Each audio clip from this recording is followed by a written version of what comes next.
Chemistry chapter number 10, salts.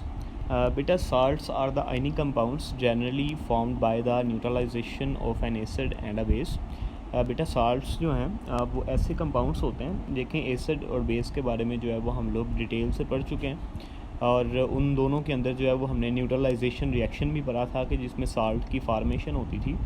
तो वही बेटा साल्ट्स होते हैं कि जो कि न्यूट्रलाइजेशन रिएक्शन से बनते हैं by the combination of N acid and a base, acid और बेस के मिलने से। ठीक है, देखिए बेटा एसिड के बारे में हम लोग जानते हैं कि एसिड एक ऐसी स्पीशी होती है कि जिसके पास एक हाइड्रोजन होता है और उसके साथ जो है वो कोई नॉन मेटल लगी होती है, जबकि बेस जो है वो एक ऐसी चीज़ होती है जी जिसके पास एक मेटल होता है और साथ में जो है वो हाइड्रोक्साइड ग्रुप लगा होता है। जब दोनों को हम लोग बेटा आपस में रिएक्ट करवाते हैं तो मेटल और नॉन मेटल जो है वो आपस में रिएक्ट कर जाता है और आपस में रिएक्ट करके तो वो साल्ट की फार्मेशन कर देता है। जैसे कि ये रिएक्शन यहाँ मैं आपको एक दिखा देता हूँ न्यूट्रलाइजेशन का, ये वाला रिएक्शन इसमें देख लें आप लोग कि एसिड HCl है, बेस जो है वो NaOH है, दोनों के मिलने से जो है वो वाटर और साल्ट की फार्मेशन हो रही है बेटा।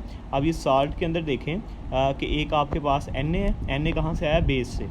Na बेटा जो है वो मेटल है, जबकि क्लोराइड आयन जो है वो एक नॉन मेटल है और दोनों जो है क्लोराइड आयन जो है वो एसिड से आया और सोडियम आयन जो है वो बेस से आया, दोनों के मिलने से साल्ट की फार्मेशन होगी। ठीक है, तो इस तरह से हमारे पास जो है वो साल्ट बनता है और यही आगे इसकी क्या नाम है डिटेल के अंदर भी बताया गया है कि salts are made up of the positive ion and a negative ion.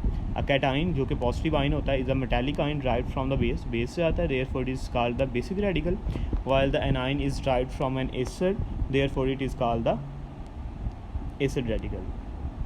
उसके बाद आगे बेटा कुछ कैरेक्टरिस्टिक्स बताइए, ये आपने लॉन्ग क्वेश्चन में याद रखनी है साल्ट की कैरेक्टरिस्टिक्स कि salts are the ionic compounds found in the crystalline form. ये आयनिक कंपाउंड्स होते हैं, आयनिक बॉन्ड होता है इनमें और ये क्रिस्टलाइन फॉर्म में पाए जाते हैं। They have the high melting and boiling point.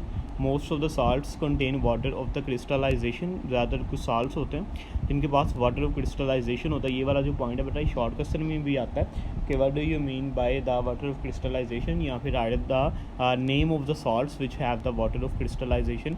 कुछ ऐसे हमारे पास साल्ट्स होते हैं कि जिन की फार्मेशन करने के लिए, जिनके क्रिस्टल बनाने के लिए बेटा हमें वाटर जो है वो चाहिए होता है। उन साल्ट्स को जो है वो हम लोग नाम देते हैं वाटर ऑफ क्रिस्टलाइजेशन। ठीक है, जैसे कि कॉपर सल्फेट है, इसके पास जो है वो 5 वाटर के मॉलिक्यूल्स हैं। कैल्शियम सल्फेट है, इसके पास जो है वो 2 वाटर के मॉलिक्यूल्स हैं विद CaSO4। उसके बाद है जी salts are the neutral compounds. बेटा ये न्यूट्रल कंपाउंड्स होते हैं although they do not have equal number of positive and negative ions. इनके पास बेटा इक्वल नंबर में पॉजिटिव और नेगेटिव आयंस जो हैं वो नहीं होते, but have the equal number of the positive and negative charges. अब इस बात का मतलब क्या है, ये ज़रा थोड़ा सा मैं आपको समझा देता हूँ। इस बात का मतलब ये है बेटा कि जैसे हमारे पास एक फॉर एग्जांपल साल्ट है which is the calcium chloride CaCl2।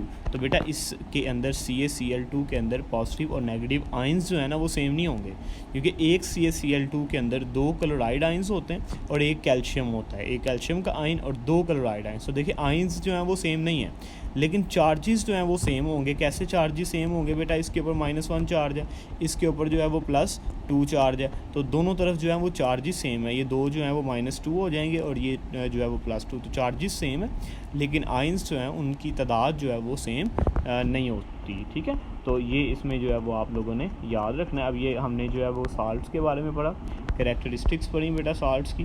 Preparation इंशाल्लाह हम लोग जो है वो कल डिस्कस करेंगे। ये लॉन्ग क्वेश्चन में आपने याद रखना है और उसके बाद ये जो टेबल बना हुआ है ये भी आपने जो है वो शॉर्ट क्वेश्चन में और MCQs में जो है वो याद रखना है।